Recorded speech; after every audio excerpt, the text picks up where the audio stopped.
Welcome to another episode of the Jay and Rob Toy Show. I am your host, Rob McCallum, and we are going to a interesting place today. But before we get there, allow me to bring in my collaborator, my co-host, my brother in arms, the sand person to my Ben Kenobi, Mr. Jay Bartlett. No, I'm Obi-Wan. Actually, you know what? You look more like him than I do, so I'll give that one to you. You're lucky. Okay, I'll take it where I can get it with you. It's interesting that you say that because today's topic is kind of one of those imaginative ones. So if you're ready to talk toys, we can dive right in. You know my answer. I am always ready to... When do I stop talking toys, first of all? Fair enough.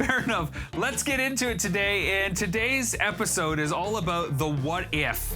You know, the imagination runs wild about things that could have been, things that might be.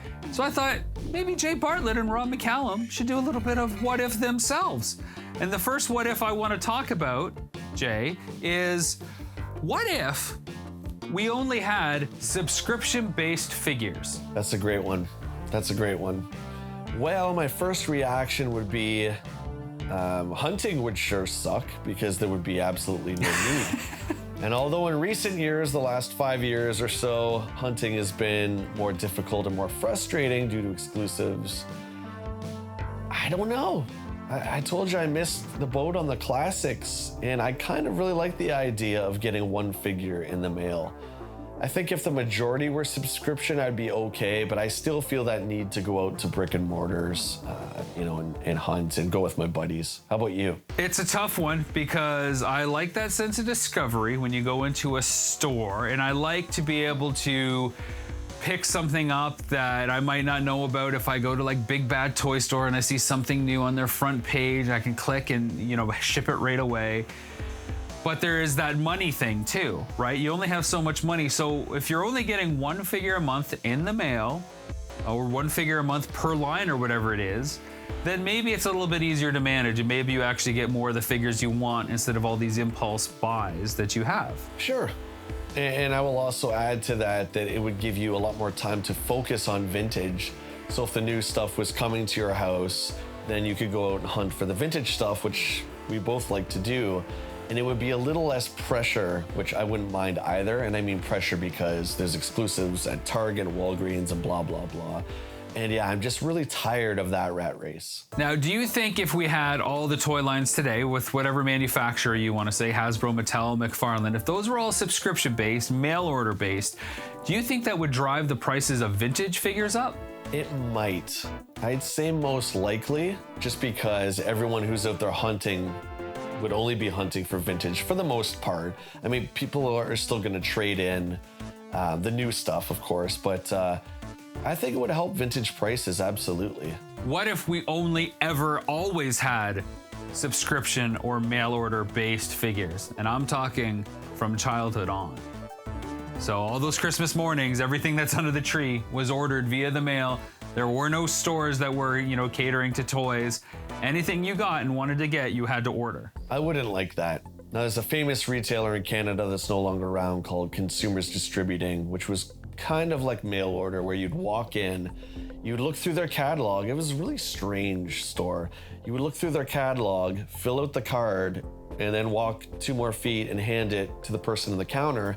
Wait 10 minutes as they went back, and you never knew if they had it in stock. Do you remember that? So frustrating. Oh, yeah. How many times did I try and get my Jedi Knight Luke? Because it was in the catalog that we got 3 months prior. Oh, it's still not in yet. We didn't know anything about release dates then, and they didn't.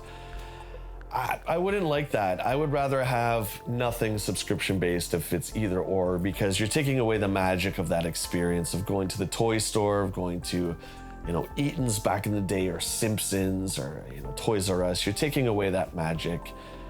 So if it's all or nothing, I would say bye-bye to subscription. All right, the next big topic, Jay, and I don't know where this one's gonna go, but this was a legitimate what if. What if Mattel had made Star Wars, and then conversely, Hasbro had made Masters of the Universe? As we know, Mattel had an opportunity to make Star Wars, and they passed on it. After their failed attempts at turning movies into action figure lines, they just didn't see the dollars and the risk of going down something called Star Wars. So they kind of passed on it and said, we're gonna figure out if we can do something else on our own. Well, we know what happened with Star Wars. It kind of changed action figure history. But What if Mattel would have made Star Wars? What do you think that line would have been like? It's really funny you say that too, because Mattel did the Clash of the Titans figures based off of the 1980s movie. And they're articulated and designed exactly like Kenner's Star Wars figures. So that's kind of funny. I don't know. If Mattel made them, would they have real clothing like Barbies? Would they be all buff and muscular like Masters of the Universe? It's really tough to say. I want to hear your thoughts. That's a good one. I don't think we would have got the innovation that happened with the release of Masters of the Universe, which was, these bigger, bulkier figures to be completely different than the Star Wars line. I think you look at something like, Battlestar Galactica, which, is right around the Star Wars time. You can see Mattel trying to do the same thing. So I think you would have basically got Star Wars in space done by Mattel, but probably not to the extent that we got Star Wars by Kenner, which was a lot of figures, playsets, and vehicles. You didn't really ever see that from Mattel. It was always, 6 to 8 figures, couple vehicles, maybe a monster. And Mattel really dropped the ball on Battlestar, which was a great line figure-wise. But like the Colonial Viper ship was made for like 1-inch figures. I'll never understand why they did that. There's some great customs that actually make it to scale for the 3.75s. But why they made the vehicles like these tiny little things that wouldn't interact with the actual figures, it makes no sense. So I think you can look at Battlestar Galactica as Mattel Star Wars and everything that they didn't actually do that they could have done.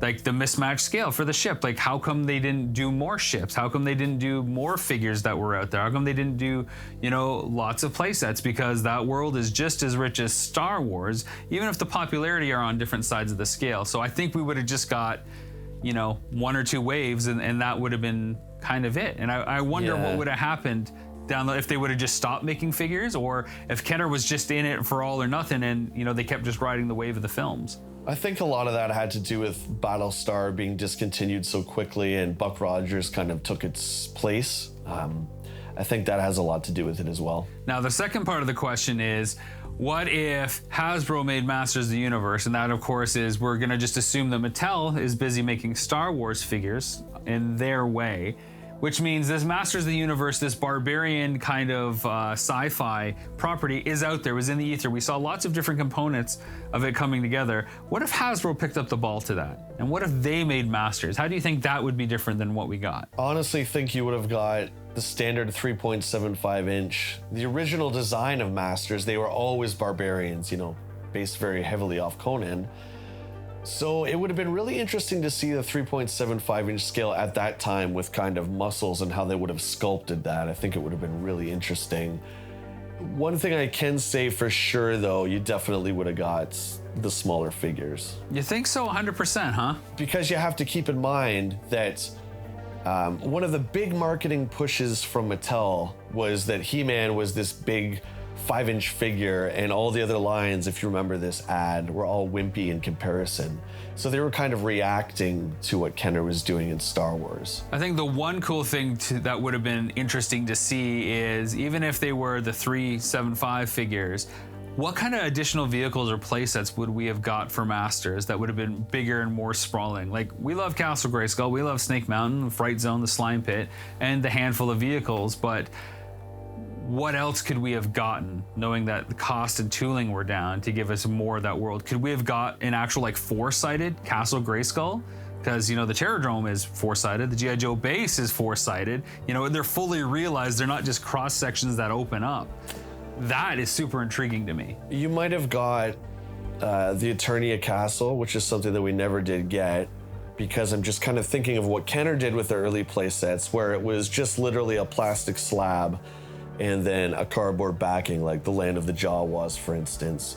So I think we would have seen maybe something like that. And you and I both love cardboard playsets, so I would have been all for that. That's fair. I actually get so excited when I think about even the idea of Masters getting reworked for 3.75, highly articulated, maybe beefier characters, or even a 4-inch kind of Ninja Turtle scale, just to see what other parts of the world we can get.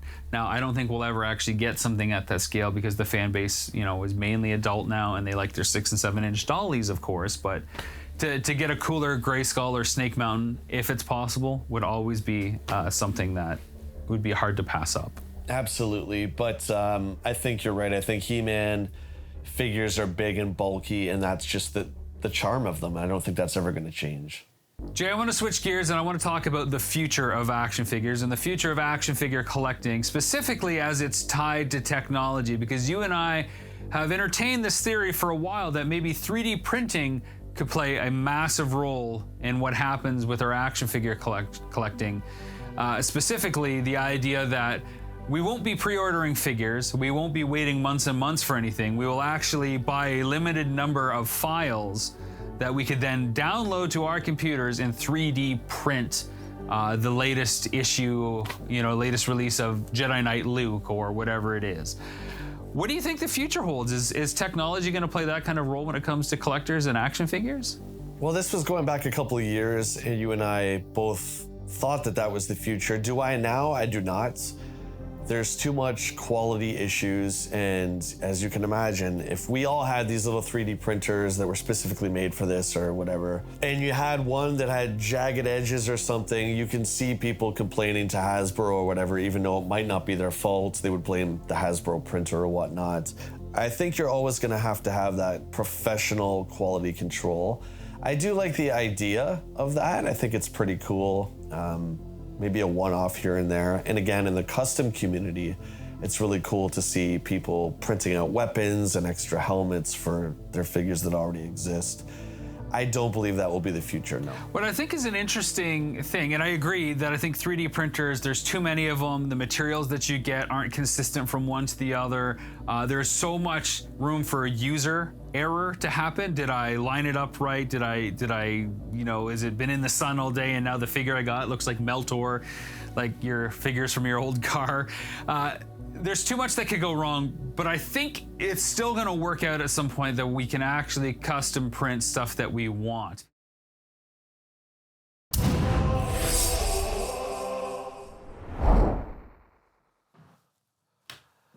This is my baby. This is my very favorite room. This is the Star Wars action figure room.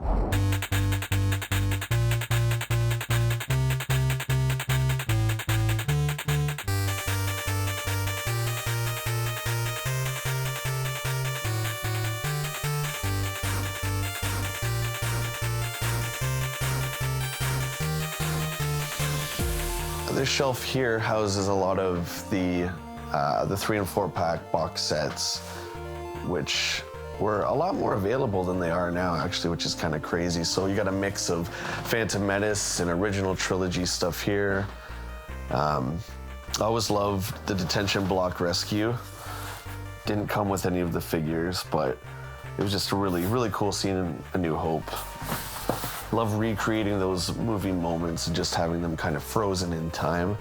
Oh, look at that, a couple Ewoks right there from the cartoon. Yeah, those guys are just kind of hanging around. A few pieces that are a little more obscure. The 2 cars from Attack of the Clones when Obi-Wan and Anakin were chasing Zam through the city streets of Coruscant. I love that chase scene. Don't see a lot of those cars around. Got a misprint Han Solo here with a Vader packaging from the Saga collection, which is kind of cool. And some Grievous and a little bit more modern stuff here. Now, this is where I've done my very best to keep them in order. So when they did their reissues, or I should say the re-release of the Star Wars figures, it was 1995. We started at the orange cards, and it went all the way down to Shadows of the Empire, into the Power of the Force, and because of my OCD, everything goes in order through Phantom Menace, the green cards here, the Power of the Jedi, which were a mixture of everything up to that point, through Attack of the Clones, which is a really nice blue, all the way to Revenge of the Sith, and so on and so forth. There is just so many cool figures that came out. And it's just strange now that the way the marketing is done, you don't see a lot of the really obscure aliens like Sleaze Bagano, which was the dirty drug dealer who tries to sell Obi-Wan death sticks. I love that character. Some really obscure ones like Han Solo, when he did the plan where he got the AT-ST, you don't see that one too often. Ahmed Bek, which is actually Ahmed Best, was an extra in the bar scene in Attack of the Clones. That's him. Yeah, so you don't see a lot of that anymore. So when you get into this line here, The Force Awakens and stuff like that, they really pretty much for the most part started sticking with the main characters again, which, you know, if you've been collecting as long as I have, you don't need another Darth Vader or Luke Skywalker. I really wish they would come back and kind of bring some of the more obscure aliens. And then she runs into Last Jedi, which is shockingly small. I think there's maybe 20 figures, and 4 or 5 of them are, again, Darth Vader and Luke Skywalker. Even the smaller running of Solo, I don't have all of them. I don't have the later wave, but they're absolutely scarce, at least in Canada. So how I keep it straight, I can look at a figure that I have on the wall here and pretty much tell you exactly where I got that and when I got it. So I've never really kind of run into the problem of picking up multiples by mistake. I kind of know in my head already who I have, and that goes for Transformers, G.I. Joe, Star Wars, all that stuff. I always had a pretty good memory with that, so I never really had to write it down. At this point, I pretty much just pick up pieces that I really enjoy. I'm not in it to complete full sets. I'm more interested in characters that have never been released before. So again, a lot of the Solo stuff, there's all brand new characters, Last Jedi, that kind of thing, so. Okay, Rob, here's one for you. Now, think, what if in the year 2000, early 2000s, Todd McFarlane hadn't made the movie Maniac adult collecting figures? Where would we be today? Oh, I think we'd still be basically getting newer versions of the vintage figures that we like. I mean, you want to say it's almost inevitable that we got a more adult looking toy, but I don't know that that's the case. You know, you look at car collectors, cars haven't really changed to get a more adult looking car when you're older than you were when you were a teenager, right? Like it might have a bigger engine or might have better torque or something, but action figures, you know, they made a huge leap there. Right. And without that kind of approach, I don't know that things would have changed. Cars by definition are for adults though, and toys and action figures specifically are not. Especially back then, it was still, if you bought toys, toys are for kids. And I remember it was almost like an embarrassing thing, right?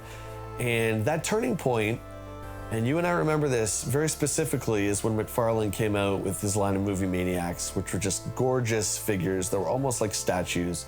Came with the official movie poster behind the figure, and they were very adult. Like we got Snake Plissken from Escape from LA, for goodness sake. I mean, it doesn't get much more adult than that. Freddy Krueger, Jason Voorhees. These are not things for kids. So right away, they were marketed for us. And again, we often talk about how it was Todd kind of saying, guys, it's okay, come on back. You know, toys aren't just for kids anymore. I almost want to say that it would have happened inevitably at some point by somebody, because they would have wanted to push the boundaries with the resources that they had to do something that was, you know, more mature. In the same way that when '89 Batman came out, they're like, whoa, this is an adult take on Batman because he's not blue and it's not, you know, pow and bam and ziff anymore. It's serious in tone. So there's always kind of that evolution, and we kind of go up the maturity ladder after 20 or so years, it feels like. But I think in this case, it's perfect because it's McFarlane, because of all the details that he did as a comic book artist, and he's just translating that kind of aesthetic.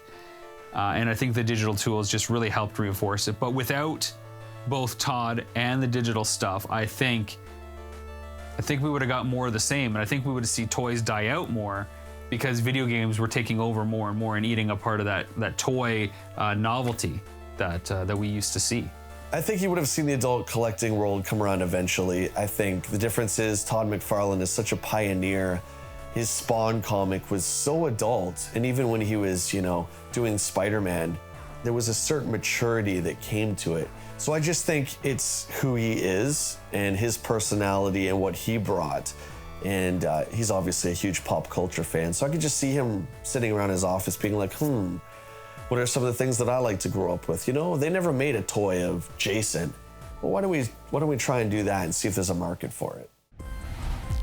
Well, there's that magical sound that we know and love, and that means it's time for Action Figure Spotlight. And this time it could be anything. It could be Masters of the Universe, it could be subscription-based figure, it could be Star Wars, it could be a toy that might kill us if we don't put it in a vacuum-sealed tube, could cause the apocalypse. Jay, what are you going to showcase this week? So I'm going to do a Masters of the Universe / Princess of Power figure. This is a figure that was released early in the Princess of Power line. It's one I never had, which is probably why it's so appealing now as an adult collector. Of course, I'm talking about Bo, one of the only male figures in the line. One that I really fell in love with the first appearance of She-Ra being The Secret of the Sword, film that we saw in the theater. And he was just really cool. Always kind of bummed out he never came with his hood. And don't understand why he never had the mustache. I guess same as Man-at-Arms never had a mustache either. Maybe extra paint applications cost extra money. I don't know. But this figure is very cool. And you can see he's quite a bit different than the Masters of the Universe figures. He's a lot smaller. Of course, he's designed more to fit in with the Princess of Power figures, but no less. Bo is one of my favorite characters in all of Masters of the Universe. And he's got some great detail, even though the face, it almost looks like a Luke Skywalker or a Starbuck. He doesn't really look like Bo at all. But I love the color scheme. I love all the accessories. He comes with the quiver, and the cape is real cloth. It's got some glitter on it, and the bow itself is nice as well. I've always loved Bo as a figure. I always thought it was strange, like you mentioned, that it did not fit with the Masters of the Universe design. It almost looks more like a superpower, like a Green Arrow or like a New Adventures of He-Man kind of look to it. Very stiff. Certainly fits in with the Princess of Power characters, but you would have thought that maybe they would have used the Masters of the Universe design and made him a little bit bigger and bulkier because of that relationship between, you know, She-Ra and He-Man. And even She-Ra looks different than Teela, which again really drives home that they're separate lines despite the cartoon crossovers. Well, Rob, it just goes to show that back then we did have to use a lot of our imagination, but thankfully, Classics line did release a cartoon accurate Bo. And he kind of had that mustache, looked kind of like Zorro a little bit, I think. Well, my figure for this week is a Masters of the Universe figure as well. It comes from the Club Grayskull line, and one of the early figures done by Super 7 when they took over the license. Now, Club Grayskull was the first of the cartoon accurate figures ever released by Mattel, so that, you know, that one-to-one likeness from the characters we saw in the cartoon can now be in the palm of your hands. And this is a figure I didn't get initially as part of the subscription. Whatever reason, I passed on it. There was only 4 figures per wave, but I'm so glad to have her in my collection now. And I'm of course referring to Teela. Now this figure is highly collectible right now. She's really hard to find, but she is so perfect of a representation of the Filmation likeness. It's uncanny. This is almost a rule of 2 if this figure wasn't $200 to $300 right now, but it comes with the cartoon accurate accessories as well. The sword, the shield, the look is, everything is there. The colors just pop and do everything justice. And the display is always nice. The fact that you get Castle Grayskull and a cell shaded cartoon version with a little bit of bio on the back. Teela and Man-at-Arms, for that matter, are just maybe 2 of the most outstanding figures in this line. It's always a toss-up which one was done the best. Hordak is up there as well, but Teela, you know, when you kind of just look at her on her own, is a perfect cartoon likeness of what we got in the show. She's just phenomenal for a figure. She's fantastic, and what a great line. I only have one in the Club Grayskull line. I have Shadow Weaver, and again, I was late to that party as well, but Shadow Weaver looks great, and that Teela is just, oh dude, it's fantastic. That'll do it for another episode of the Jay and Rob Toy Show. Jay, we're playing the lightning round again, and this time you have to choose between 2 vehicles. Are you ready to play? These are always tough. I think I'm ready. All right, here we go. Thunderhawk or Ecto-1? Thunderhawk. Battle Cat or Panther? Battle Cat. The X-Wing or the Millennium Falcon? As much as I want to go with Luke and the X-Wing, I have to go Millennium Falcon. There isn't any ship that's more iconic. There just isn't. You got all of those wrong again. Jay, you have to get better at this game. Well, you know what? Maybe ahead of time you got to feed me the questions so I'm prepared. But those are the answers off the top of my head. And if you don't like them, then you can go stick it on your shelf.